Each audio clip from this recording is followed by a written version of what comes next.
tocado por Ti. Que a Tua igreja não saia da Tua presença sem Te sentir, Senhor. Que eles consigam, Deus, entender, Senhor, o mistério da palavra. Que eles consigam colocar em prática, Senhor, a palavra do Senhor. E nós entregamos esse culto ao Senhor, Pai. Que tudo é para a Tua honra, tudo é para a Tua glória.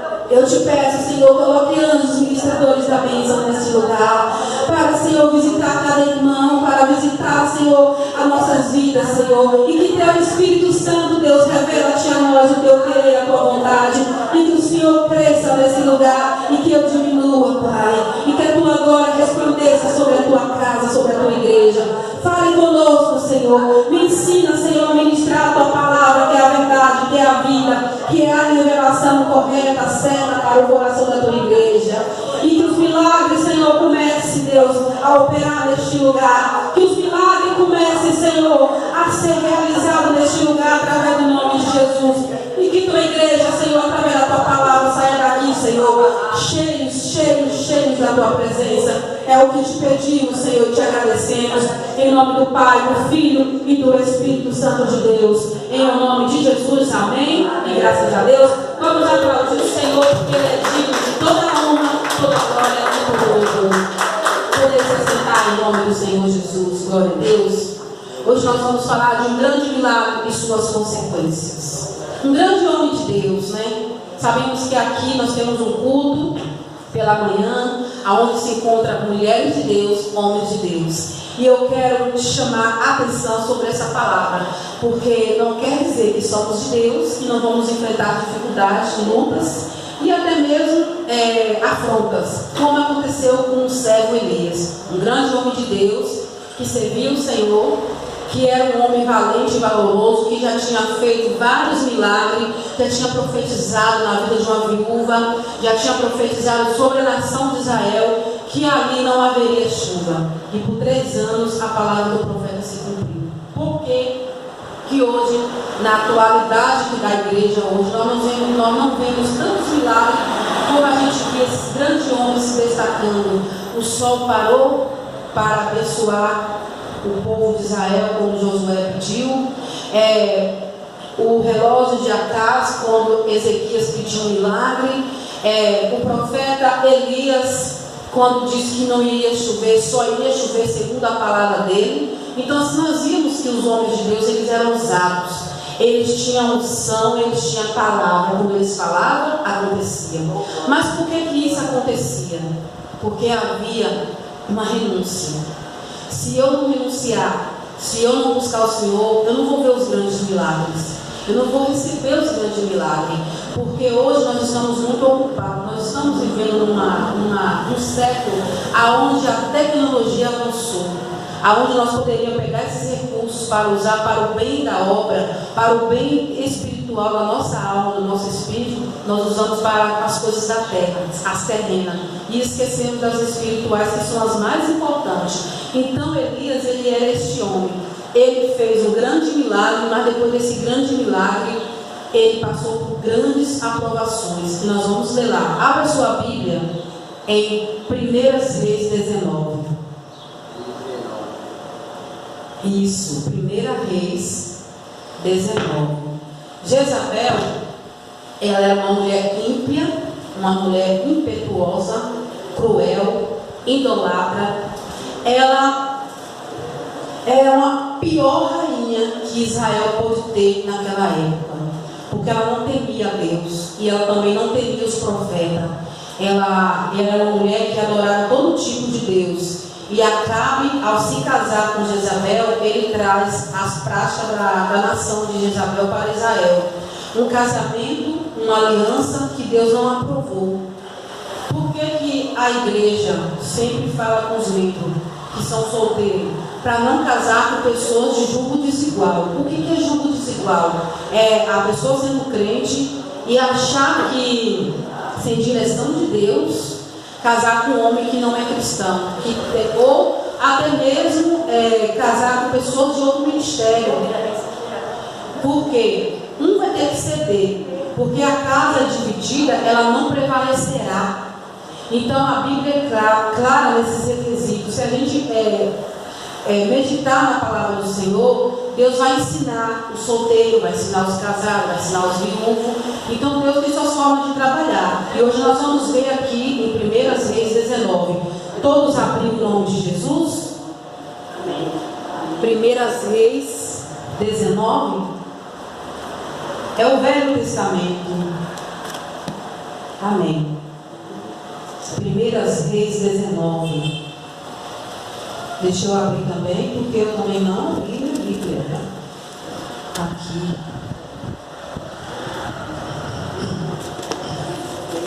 1 Reis 19. Como eu disse, Elias estava com medo e fora do propósito de Deus. Por que Elias estava com medo e fora do propósito de Deus? Se ele era um homem de Deus, se ele já tinha feito grandes milagres através da palavra, através de ser um profeta, então nós não estamos isentos de ter medo, mas nós não podemos sair do propósito. E aqui vamos dar continuidade. 1 Reis 19, capítulo 19, versículo 1. Acabe fez saber a Jezabel tudo quanto Elias havia feito e como totalmente mataram todos os profetas da espada. Aqui nesse primeiro verso aqui que a gente está lendo, Acabe, Jezabel não participou dessa batalha, porque ela estava em outra cidade, fazendo seus rituais, as suas coisas ruins que não agradavam a Deus. Mas quando ela chegou, Acabe vai e conta para ela. Fala: olha, Jezabel, Elias matou todos os seus profetas, os profetas de Baal. Aí ele vai contar tudo o que aconteceu e não sobrou nenhum. Aí Jezabel vai dizer no segundo aqui, vamos para o 2. Então Jezabel mandou uma mensagem, um mensageiro a Elias. Ela sabe de tudo o que aconteceu. Aí ela vai mandar uma mensagem para Elias, dizendo-lhe assim: que me faça os deuses. Deus com letra minúscula é o Deus que não é o Deus nosso, que é o Deus de deuses, né? Outros deuses podem ser de pedra, de barro, de bronze, deuses que eles fazem, que eles imaginam que faz alguma coisa. E façam saber os deuses e os outros, tanto se disser amanhã a estas horas não puser a tua vida como uma deles também. Aqui Jezabel, nesse 2 aqui, ela vai mandar um mensageiro até Elias e vai dizer assim: olha, Elias, fique você sabendo que amanhã, nessa mesma hora, se os meus deuses e outros eu não fizer contigo mesmo que fizeram com meus profetas. Ela disse para Elias o seguinte: vou te matar. Vou matar você por você ter matado os meus profetas. Aí você imagina, se isso acontece hoje com você, o que você faria? Se hoje você recebe um diagnóstico de morte, porque às vezes você não vai ter uma Jezabel como uma mulher que chega assim: eu vou te matar. Mas às vezes você pode ter um diagnóstico do médico assim: você tem poucos dias de vida, ou você está desenganado dos médicos, ou o seu filho se encontra numa boca de droga e ele está lá a morrer. O que você faria? Você faria como Elias fugiria, sairia do propósito, sabendo que você já teve vários milagres? Porque eu estou falando aqui para a igreja que já viveu outros milagres maiores. O que você faria se você recebesse uma ameaça dizendo que um filho seu está perdido lá nas drogas, ou está embriagado, ou está até mesmo preso, numa situação que ele pode morrer? Qual o primeiro passo? É ter medo? Sim, vamos temer sim. Esses dias atrás eu tive um encontro com Deus e eu comecei a falar com o Senhor. Eu falei: Senhor, eu estou sentindo algumas coisas e fiquei com medo, e fiquei apavorada e comecei a chorar. E dentro do banheiro eu falava com meu pai, pai, eu não quero morrer. Eu não quero ser uma pessoa inválida. E comecei a chorar e comecei a declarar ao Senhor. E comecei a falar. E naquele dia eu fiquei apavorada, fiquei com medo. Mas eu falei com Deus. Eu orei, eu clamei, eu fiz como Davi. Eu clamei ao Senhor. E naquele momento, quando amanheceu o dia, eu senti, como disse, o choro pode durar uma noite, mas a alegria vem pela manhã. Às vezes essa alegria vai vir pela manhã, não pelo fato que Deus já realizou o seu milagre, não pelo fato que Ele tirou o seu filho das drogas, ou da prostituição, ou o seu marido do adultério, ou tirou o seu filho de um vício. Não. Isso significa, essa alegria é que você está no Senhor, e a sua alegria não depende do fato que você está vivendo, e nem da realidade que você está acontecendo naquele meio, mas a alegria veio porque você crê no Senhor. E Elias, ele vai ter medo de tal forma que ele vai sair do propósito. E aqui vai dizer no 3, e o que vendo ele, aqui é Elias vendo, ouviu tudo que ele tinha que ouvir, se levantou para escapar com vida, e se foi e veio a Beceba, que é de Judá, e deixou ali o seu moço. Aí aqui Elias, ele vai se levantar, ele vai fugir, primeiro vai passar a Beceba, que é de Judá, e vai entregar o moço que trabalhava no ministério dele. Ele vai entregar, ele vai sair sozinho, ele vai sair pelo deserto, fugindo de Jezabel com medo de morrer. E às vezes você já percebeu que isso acontece com pessoas? Às vezes você tem uma pessoa que Deus tem um propósito. Eu lembro de um testemunho de uma pastora que ela conta que ela foi presa e ela pegou mais de 20 anos de cadeia. E ela conta que antes de pegar essa cadeia, todas as vezes que os traficantes iam para matar ela na vala, que ele jogava ela na vala e chegava com a metralhadora em cima dela e disparava, a metralhadora não funcionava. Quando disparava para cima, a metralhadora não funcionava. E ela conta no testemunho dela que várias vezes ela foi para ser morta e Deus não permitiu que ela morresse. Por quê? Deus tinha um propósito na vida daquela pastora. E ela conta mais que chegou um período que as próprias polícias queriam tirar a vida dela porque ela era terrível. Era tão terrível que nem os bandidos queriam ela, nem a polícia queria ela mais. E ela conta que todas as vezes que a polícia tentava tirar a vida dela porque ela fazia tudo de ruim, a metralhadora não funcionava. A ponto das polícias e dos traficantes assim: some da minha frente, porque nem o diabo te quer. Eles não entendiam do propósito. Não era o diabo, era Deus. E aí ela conta que ela foi presa. E chegando lá, uma missionária, senhorinha de idade, bem velhinha, chegou na sala dela, passou e falou assim: eu vim trazer um recado para você. Deus manda te dizer que você tem que adorar, glorifique, só glorifique, dê glória. Ela falou assim: e amanhã, tal hora, você sairá da cadeia. Ela falou assim: só isso? Só da glória a Deus eu vou sair daqui? Aí ela falou assim: sim, Deus falou, se você dá glória, aí dentro a noite toda e ficar dando glória, amanhã nesse mesmo horário você sai. Ela falou assim: tudo bem. Aí ela falou assim: velha desgraçada, se amanhã nesse horário eu não sair, eu te pego, porque você está sempre aqui no presídio. Ela virou as costas e saiu, com toda a autoridade que ela tinha de mulher de Deus. E no outro dia seguinte, quando amanheceu, ela disse para a colega do quarto, que ela tinha uma colega, falou assim: eu já não aguento mais a glória. A colega falou: dá aleluia. Ela falou: como é que você sabe dessas coisas? Porque eu sou filha de crente. E na minha casa, quando o povo não dá glória, dá aleluia. Está vendo como Deus é? E na hora seguinte, assim como aquela profeta disse para ela, ela saiu. O juiz teve uma visão. Deus apareceu com o juiz e disse para ele: tire a minha serva da cadeia. Ela era condenada a mais de 20 anos de cadeia.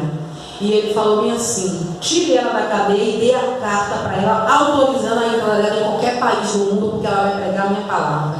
E avise para ela, falou o juiz, Deus falou para o juiz: avise para ela que se ela se desviar, ela volta para cá. E outra coisa, quando ela chegou, a irmã dela estava glorificando ao Senhor. E ela passou e falou: até você foi pegada, até você pegou esse negócio aí da glória. E ela não entendia nada. E ela disse que naquele dia em diante o juiz falou: eu fui revelado em sonhos, o Senhor me disse que o juiz do juiz maior era ele, e ele estava mandando eu tirar você da cadeia. Eu estou revogando a tua sentença de morte. Porque ela já era uma pessoa que ia ficar condenada lá 20 anos de cadeia. Ela ia perder toda a juventude dela, ela ia sair já idosa de lá de dentro. Para que mais? Para nada. E hoje ela ganha almas para Jesus, hoje ela serve o Senhor, hoje ela é uma mulher de Deus. O testemunho dela é lindo. Então isso às vezes acontece. Às vezes você tem um filho que foi desenganado pelo tráfico, foi desenganado pelas polícias, e nem as polícias se pegar, que é mais. Então, assim, quando você ora, o céu, ele começa a se movimentar. Quando você ora e não sai do propósito, continua perseverando, Deus dá livramento. Deus livrou essa pastora de morte muitas das vezes. Muitas das vezes ela com metralhadoras em cima dela, cheia de bala, e essa metralhadora não funcionava. Porque havia um Deus, havia uma promessa. Na vida de Elias havia essa promessa, mas ele teve medo e ele fugiu. Quando ele sai do propósito, ele sai da vontade de Deus. Mas mesmo ele saindo do propósito, Deus não ia permitir que o seu servo continuasse fora do propósito. Às vezes tem pessoas que estão chorando o tempo todo, se lamentando o tempo todo, e estão esquecendo que ele tem um Deus que pode todas as coisas. Porque é como eu disse, chorar é uma coisa, mas permanecer chorando o tempo todo, você está dizendo: eu não acredito naquilo que eu estou buscando, eu não acredito que Deus pode mudar a minha história. O choro pode durar uma noite, mas você tem que continuar no outro dia buscando e se alegrando na presença do Senhor. Se você não tem força para orar, cante louvor. O louvor também é uma grande arma. Você pode ver as batalhas dos salmos de Davi, a maioria tinha um cântico, tinha um louvor. Ele estava adorando o Senhor. E às vezes é no mínimo, é nas mínimas coisas que você vai ganhar a sua família para Jesus. E aqui no 4, vamos para o 4 agora. E ele se foi ao deserto, caminhando um dia, e veio assim, assentou-se debaixo de um zimbro, e pediu em seu ânimo a morte, e disse: já basta ao Senhor, toma agora a minha vida, pois não sou melhor do que os meus pais. Olha como estava o ânimo desse homem. Ele chega para Deus e vai dizer para o Senhor: Senhor, eu quero morrer. E muitas das vezes isso está acontecendo conosco. A gente está passando por um problema e a gente quer desistir. Às vezes você não pede a morte como Elias pediu, mas às vezes você para no caminho, desiste de buscar. Tem muitas mulheres que estão na igreja e que o marido vai embora e elas também param. Elas param de buscar o Senhor.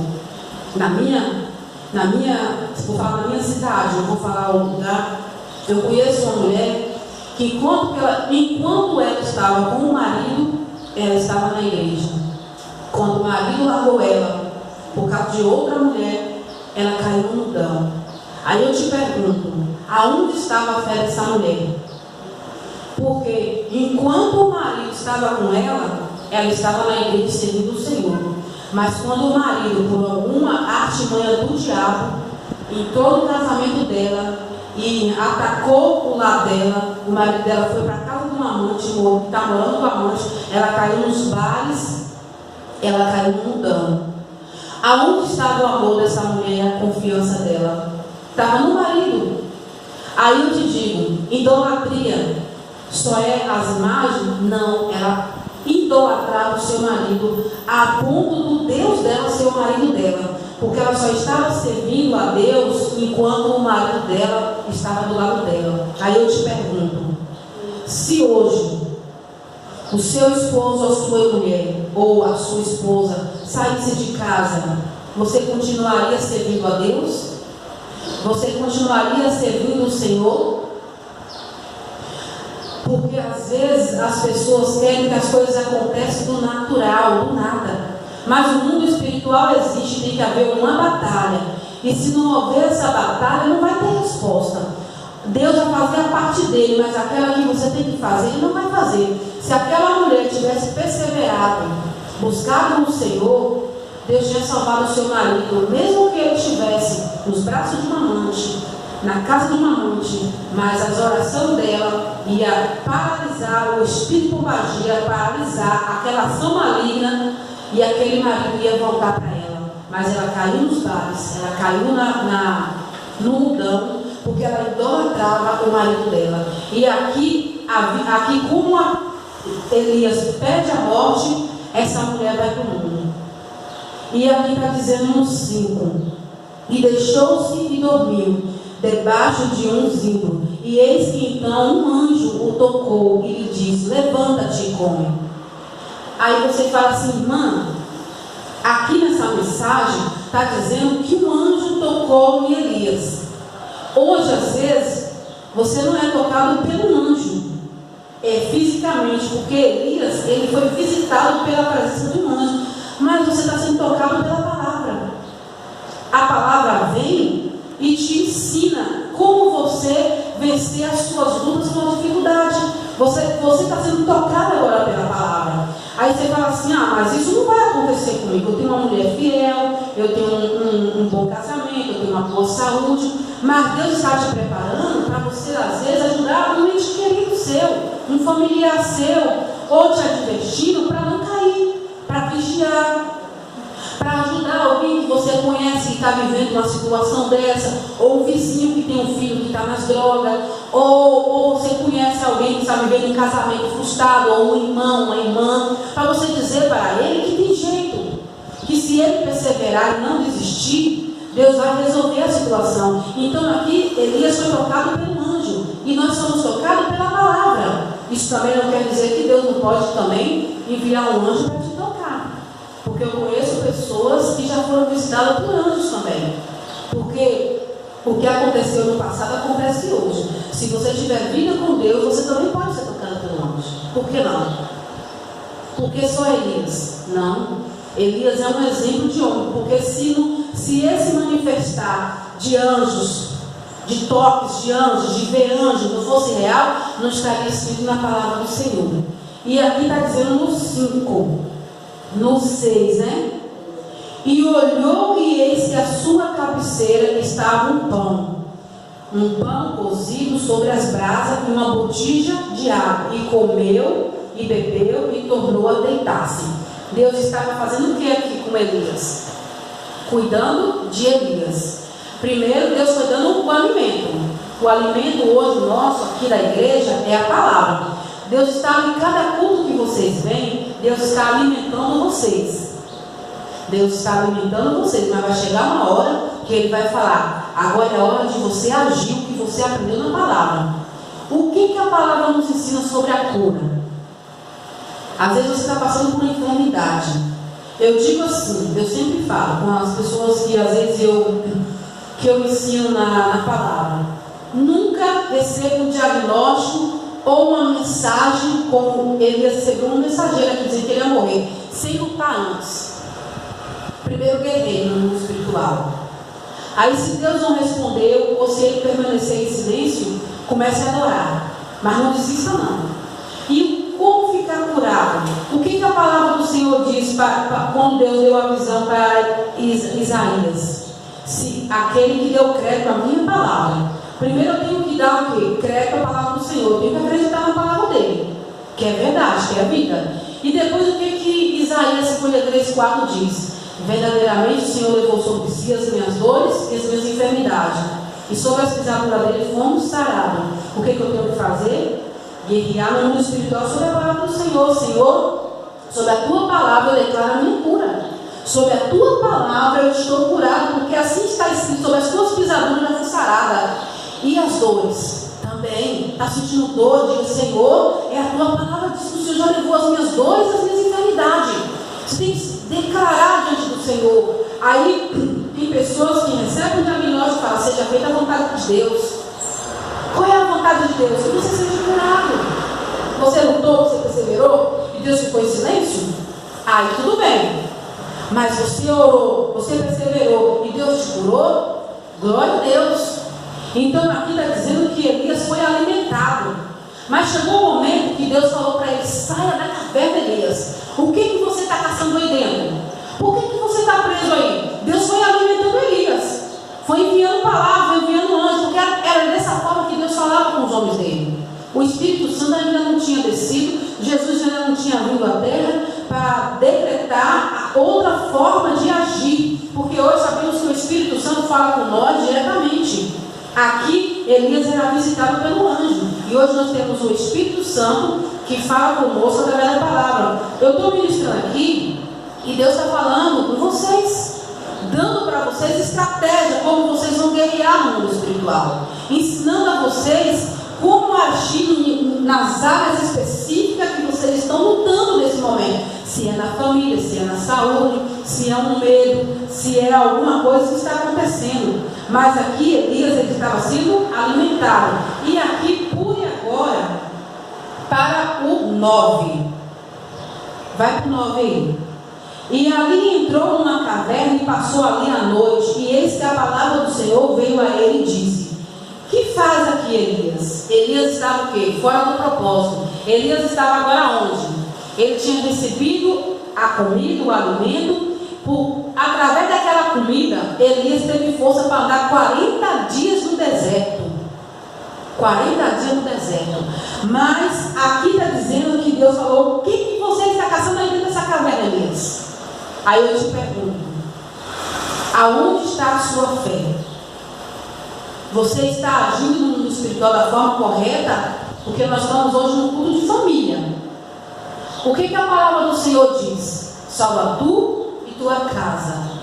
O que mais tem atacado o povo de Deus nos dias atuais é a ansiedade. A ansiedade é querer as coisas que aconteçam de um dia para o outro. Você tem que ter a sua caminhada com Deus, perseverar, continuar buscando o Senhor, continuar declarando. Eu falo hoje aqui nesse culto porque eu conheço vocês. O que vocês precisam fazer agora? É agradecer a Deus pela salvação dos seus filhos. Você já orou? Você já fizeram campanhas? Vocês são mulheres e homens de Deus. Agora o que vocês têm que declarar? Por que eu estou falando isso? Quando eu comecei a dizer: meu marido é um homem de Deus, ele não era ainda. Eu dizia: você é um grande homem de Deus. Ele me dando trabalho e misericórdia, me deixou cheio de cabelo branco e de olheiras. Que eu orava e jejuava e eu buscava a madrugada toda com aquele homem terrível. E o que eu fiz? Eu dizia: meu marido é um homem de Deus. Meu marido é um grande homem de Deus. Eu falava porque eu estava orando. Eu não estava vendo com os meus olhos carnais, mas os meus olhos espirituais eu declarava: meu marido, a minha família é de Deus. O meu filho é um grande homem de Deus. Meu filho é um grande homem de Deus. A minha filha é uma grande mulher de Deus. Os meus filhos não têm vontade de beber. Eu dizia isso. Os meus filhos não são cachaceiros.